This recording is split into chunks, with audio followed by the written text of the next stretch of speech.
Today I'm going to be looking at the iPazzPort mini Bluetooth keyboard.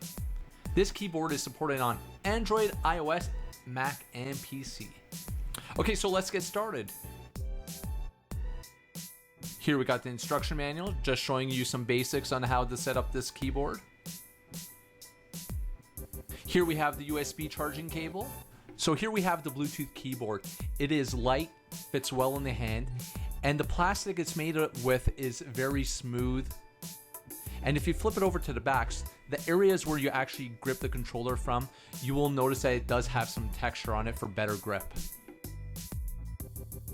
When using the keyboard, you will notice that when you are typing or using the directional pad, it does make the clicking sound whenever you do press on it. I also find that the touchpad is quite smooth and makes for easy navigation when you are using it as a mouse. Over here on the back, you'll find a removable lithium battery. So just by removing this case, you'll have access to it. And it makes for easy changing of batteries. So if your battery does die, you do not have to replace the entire unit. You could just replace the actual battery. On the top of the controller, you'll find the on and off button, as well as your USB charging port. When you turn on the controller, you'll notice that below the volume button, you'll see a blue LED light, as you can see right now. As well, in order to pair this to any Android device, iOS, Mac, you'll need to hold down the function and the F1 in order to put it into pairing mode. And then you'll notice that the same LED will begin to flash. Now I'm going to flip over to my NVIDIA Shield where I'll pair the keyboard with it. Okay, so here we are at my NVIDIA Shield, and now I'm going to add an accessory. Okay, so now that's adding an accessory, we're going to hold down function or FN and F1. And there we go, we can see it's in pairing mode here.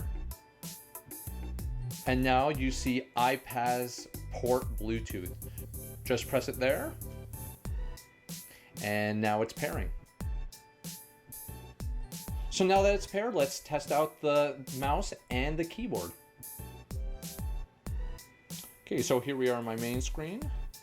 I'm just going to go over here into Terrain.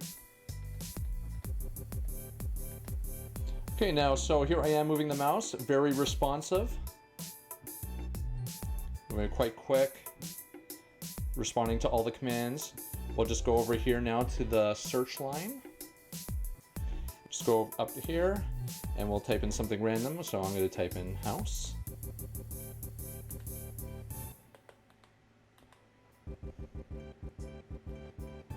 There we go. Just hit the escape button. Okay, so that's going to be where I end the video today. I'm really pleased with this iPazzPort mini Bluetooth keyboard. The only con to it does not have a backlit keyboard. And as well, if you are going to purchase something like this, no, it doesn't come with the dongles. You will need a keyboard or a mouse to get this initially connected. I hope you enjoyed the video. Be sure to like, comment, and share, and I'll see you on the next one.